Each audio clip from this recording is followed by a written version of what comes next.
Pasukan Rusia kembali melancarkan serangan presisi tinggi terhadap posisi militer Ukraina dengan menggunakan berbagai jenis drone serang.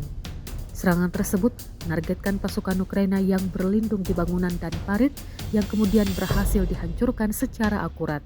Rekaman aksi tersebut diunggah di Telegram Rabu 27 Agustus 2025. Video memperlihatkan momen-momen ketika drone Rusia menjatuhkan amunisi tepat ke posisi lawan, memperlihatkan efektivitas teknologi drone dalam operasi militer modern.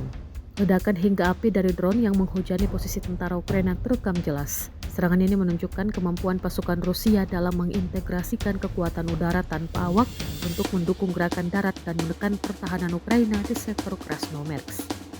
Pihak Ukraina belum memberikan tanggapan resmi terkait serangan ini dan potensi kerugian yang ditimbulkan.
Download Tribun X sekarang, menghadirkan lokal menjadi Indonesia.